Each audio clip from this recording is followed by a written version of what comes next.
આપણે સાહેબ 44મી રથયાત્રા નીકળવાની છે, એમાં આપણે સુરક્ષાના કારણોસર કઈ વ્યવસ્થા કરી છે? વિસનગર શહેરમાં શ્રી હરિહર સેવા મંડળ દ્વારા ભગવાન જગન્નાથજીની રથયાત્રાનું જે આયોજન કરવામાં આવે છે એમાં ચાલુ વર્ષે 44મી રથયાત્રાનું આયોજન કરવામાં આવેલું છે. વિસનગર શહેરના જે અંદરનો વિસ્તાર છે એ અંદરના વિસ્તારમાં લગભગ 6 થી 6.5 કિલોમીટર જેટલો આ લાંબો રૂટ છે. એ રૂટમાં ભગવાન જગન્નાથજીની રથયાત્રાનું આયોજન થતું હોય છે અને એમાં અખાડા, ભજન મંડળીઓ તેમજ માનવ મહેરામણ મોટી સંખ્યામાં આના દર્શનનો લાભ લેવા માટે આવતો હોય છે. આ રથયાત્રા દરમિયાન કાયદો અને વ્યવસ્થાની પરિસ્થિતિ જળવાઈ રહે એના માટે મહેસાણા જિલ્લા પોલીસ અધિક્ષક શ્રીના માર્ગદર્શન હેઠળ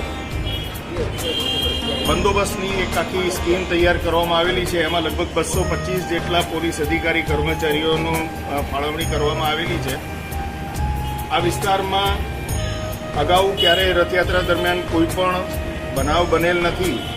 એને ધ્યાનમાં રાખીને ચાલુ વર્ષે પણ શાંતિપૂર્ણ રીતે સૌહાર્દથી આ રથયાત્રાનું આયોજન થાય એવી અમે પોલીસ વિભાગ તરફથી આગોતરું આયોજન કરેલું છે અને આ રથયાત્રા શાંતિપૂર્ણ રીતે અમે પૂર્ણ કરનાર છીએ. રથયાત્રામાં જે ટ્રાફિકને અડચણરૂપ અમુક બનાવો બનતા હોય છે એના અનુસંધાને પણ અમે આ વખત યોગ્ય તકેદારી રાખેલી છે. વિસનગર શહેરનો જે કોટ વિસ્તાર છે એ કોટ વિસ્તાર થોડો સાંકડો અને ગલી કૂંચીવાળો છે, એટલે નગરપાલિકાના સંપર્કમાં રહીને ત્યાં જો કોઈ અડચણ હોય તો અડચણ પણ અમે દૂર કરવા માટેના પૂરા પ્રયત્નો હાથ ધરેલા છે અને ચાલુ વર્ષે આ જે રથયાત્રા છે એ શાંતિપૂર્ણ રીતે અમે પૂર્ણ કરીશું એવી અમે વિસનગર શહેરના તમામ ભાવિ ભક્તોને અને નાગરિકોને ખાતરી આપી. સંવેદનશીલ વિસ્તારો જેમ કે લાલ દરવાજા છે, ગઢિયા વિસ્તાર છે, આ વિસ્તારોમાં આપણે પોલીસે કઈ રીતે બંદોબસ્ત ગોઠવેલો છે?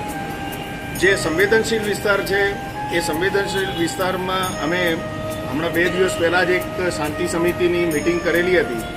એ મિટિંગમાં સર્વધર્મના તમામ જે આગેવાનો હતા એમને બોલાવવામાં આવેલા હતા. એમની સાથે ચર્ચા વિચારણા પરામર્શ કર્યા બાદ અને એમના સૂચનો જે હતા એ સૂચનોના અનુરૂપ અમે આ બંદોબસ્તની ફાળવણી કરેલી છે. જે મુસ્લિમ સંવેદનશીલ વિસ્તાર છે ત્યાંથી રથયાત્રા પસાર થનાર છે.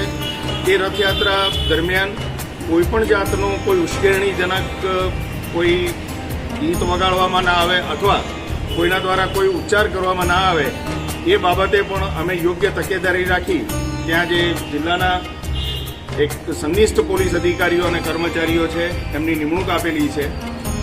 સાથે સાથે હિન્દુ સંગઠનો સંકલનમાં રહી અને આ રથયાત્રા શાંતિપૂર્ણ રીતે પસાર થાય એનું એક અમે આગવું આયોજન કર્યું છે. તદુપરાંત અમે જે બંદોબસ્તની સ્કીમ બનાવેલી છે એ સ્કીમમાં ધાબા પોઈન્ટ રાખેલા છે જેના ઉપરથી કોઈ પણ અસામાજિક વ્યક્તિ કોઈ આ રથયાત્રામાં ભંગાણ પાડવા માટેની કોઈ કોશિશ કરતું હોય તો એના ઉપર પણ અમે સર્વેલન્સ રાખી શકીએ. ડીપ પોઈન્ટ પણ અમે રાખેલા છે કે જેનાથી જે અંદરના વિસ્તારમાં માણસો ઊભા રહેતા હોય છે કે કોઈ પણ ખોટી પ્રવૃત્તિ કરતા હોય અથવા રથયાત્રામાં કોઈ અડચણ કરવાનો પ્રયત્ન કરતા હોય તો એના પણ અમે પૂરા પ્રયત્નો કરેલા છે. સાથે સાથે બોડી વોર્ન કેમેરા જે અમને પોલીસ વિભાગને ફાળવવામાં આવેલા છે એ લગભગ તમામ કર્મચારીઓ પાસે બોડી વોર્ન કેમેરાથી એનું અમે રેકોર્ડિંગ પણ કરતા રહીશું. એક ડ્રોન સર્વેલન્સના માધ્યમથી પણ અમે આવા કોઈ અસામાજિક તત્વો છે કે જે કોઈ પણ રીતે રથયાત્રામાં કોઈ અડચણ પેદા કરવા માગતા હોય એમનો મનસૂબો પાર ના પડે એનું પણ અમે આ સર્વેલન્સ ડ્રોન કેમેરા મારફતે હાથ ધરેલું છે.